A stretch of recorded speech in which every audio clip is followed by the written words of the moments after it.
Hi guys, so it's the start of the year. Happy New Year, happy 2025. I thought it'd be a really good idea to start the new year off by talking about last year's favorites. Is this video a little late? Yes, it is, but it's okay. Did 3 categories just because honestly I have kind of like really bad memory and I cannot for the life of me remember a lot of the things that were my favorite, but the ones that I did, I constantly either repurchased or used consistently throughout the year. So that's what this is. So the 3 categories are media, so movies, TV shows, music, any of that, clothes / accessories and shoes, and then the last category being like beauty, body care, skincare, makeup, all of that good stuff. So let's get started. A couple of albums that I've had on repeat this entire year. The first one being Cat's Eyes, Soft is Strong. I wasn't listening to it as much when it first came out. I listened to the album in its completion and I'm not too sure about the timeline. I think the album came out first before the Netflix documentary came out. I did watch the documentary first before listening to the album. Having watched the documentary kind of gave me like, it kind of felt like I bonded with the girls, sort of say, which is why I then wanted to listen to the full album. So loved their album. Next is not an album, but a specific song, which is XG's Woke Up. I love XG. They're so cute. Took me a little bit to get used to. When I first heard it, I was like a couple of tries. It was not my #1 on Spotify Wrapped, which should have been, or Woke Up. It should have been between Woke Up and Puppet Show because those 2 songs were on repeat constantly, but that's a different story. The music video I really enjoyed. That's where I chose my bias, Hinata, like her with the blue hair. Oh my gosh. I love it so much. I love it so much. Next would be JB's album, Archive 1 Roadrunner. I said it last video, I'm a huge GOT7 fan and J-Bum is my bias. I love that man and his voice.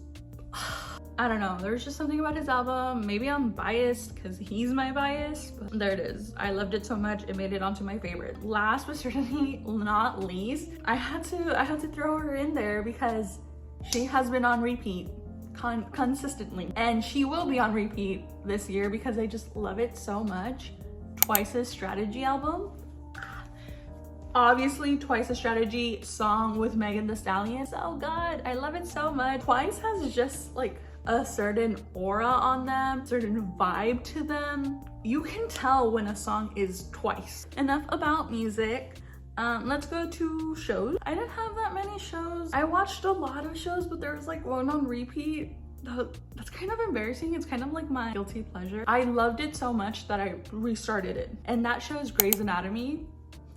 I saw a couple clips of it on TikTok, and after just watching like full episodes on TikTok, I was like, okay, I might as well just watch the actual show on Netflix, and I did, and I was hooked from the first episode. I think it's become like my comfort show, weirdly enough. It's just a show that I can put on and I can kind of like disassociate, focus on the show, which is something that I haven't been able to do in a while. This is just that one show where I can like brain rot and I'm completely okay with that. 2 K-dramas. The first one is My Sweet Mobster. I have been looking for that feel-good romance, just like that squishy, melty, like I wanna feel cutesy and butterflies, and My Sweet Mobster did that for me. And then finally, I finally caved in and I watched Crash Landing on You, and I'm so glad that I did. I'm so glad that I did. For the longest time, I just held off on watching it, not for any specific reason. It just didn't really speak to me. I'm glad that I did because it was that feel-good, like romance, cutesy, gushy feeling. We're moving on to the clothing category. I'm gonna start off with an item of clothing that I knew I was gonna love. I just didn't know I was gonna love this much. It was definitely a piece that I'm glad I purchased. Airy cargos. I'll put the specific style up on the screen.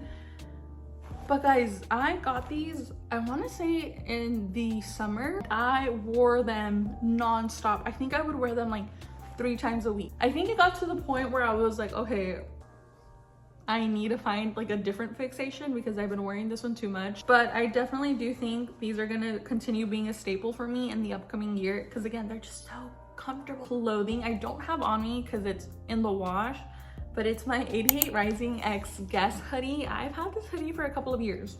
I got it at my first Head in the Clouds festival that I attended, and I've worn it ever since. I wear it every single year. It's my go-to hoodie. It's the hoodie that hoodies. It's so comfortable, it's so warm, it's thick, it's heavy. Something about it that I love it so much, and I'm just, the day that it goes, like it gives up and that it starts shredding, I'm gonna be so sad because I have yet to find another hoodie to use as a replacement. Next item of clothing is the Cotton On men's cropped hoodie. I had been looking for a cropped hoodie that I can wear that hoodies but didn't swallow me up. So glad that I purchased this. It was soft. I did stain it, sadly. I'm still gonna wear it because you can't really tell. It's great for layering. I love wearing it, especially because I have like a short torso and I kind of really like accentuating like how long my legs are. It's been really great. I love wearing it. A lot of people, I held off on buying this one because I wanted to make sure it's something that I absolutely wanted and not like me giving into trends that I see on social media, and that is barrel jeans. I think they were trending towards the beginning of 2024. I didn't end up buying them until like October, so I waited a couple of months. And I love them. I wear them so often. I think they're so great. I love wide leg jeans and I love cropped jeans, and this is like a combination of both. So glad that I purchased them. I can see myself wearing them a lot. And finally, the last clothing item in this category are my Doc Marten George 2 slingback mules. I have them right here. They're very dusty. Not gonna lie, I did get these at the actual store. It was their last size, and it was also final sale because they were on sale. And when I first got them, I did not like them as much as I thought I was gonna like them. But again, they were final sale, so I tried returning them, I couldn't. It absolutely sucked because I was unfortunately gonna be stuck with a pair of shoes that I just knew I wasn't gonna wear. However, after I styled them a couple of times, now it's all I wear. Like I have to mentally and like physically make myself not gravitate towards them because they're just so easy and so comfortable. Granted, they are very heavy, so wearing them for long periods of times does get tiring. Regardless, I still wear them, and I definitely think I've gotten my money's worth out of them. So finally, we have our last category, which is body care, skincare, beauty. First couple of items on my list for this category have really been lifesaver. I have never experienced such humidity, and I have never seen my hair be so frizzy. It became like my biggest insecurity, and also like started making me very self-conscious. I never wanted to do my hair. I always wore it up. I was just so frustrated with my hair, and so these couple of products has like really helped with that. It is the Amika Velveteen Dream shampoo and conditioner. They saved me. They're a little pricey, so I'm trying to find alternatives and like cheaper options for these. If you have any recommendations for frizzy hair, like shampoo and conditioner, please let me know. It hurts, but like it also helps so much.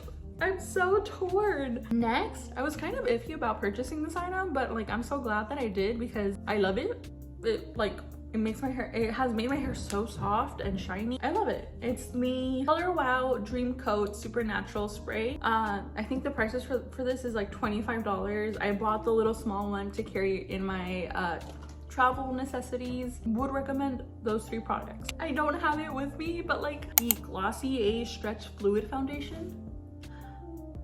I bought this foundation on a whim, but I do not regret it. I love that foundation so much. Trying to find that perfect like matte yet natural light but buildable coverage foundation, and that this foundation is it for me. I forgot it back home in Texas, and next we have perfume.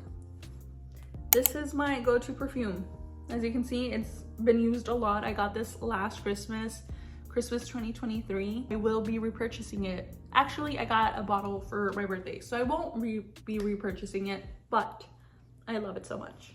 We have a couple of makeup products. The first being the Rare Beauty Soft Pinch Liquid Blush in the shade Hope. Specifically this one, I love this shade. I did buy the full size. Next is the Summer Fridays Lip Butter Balm. This one specifically in the shade Cherry. It's so good. It has a red tint to it. I love it so much. It's in my bag. I've already purchased a second tube because I'm so close to finishing it. And then last but definitely not least, the Peri Pera Peri Pera Ink Moody Glow Tint, I think is what it's called. But this is in the shade 20 Brown Yakwa. Look at this, look at this. Oh wait, that's not good swatch. But it's such a pretty brownie red. I love using this. It's so pretty. I love it so much. Yeah, I hope you guys stayed till the end of the video. I yap a lot. Tell me what your favorites for 2024 were. Do we have some in common? Let me know. I'll be reading your comments down below. See you guys next time.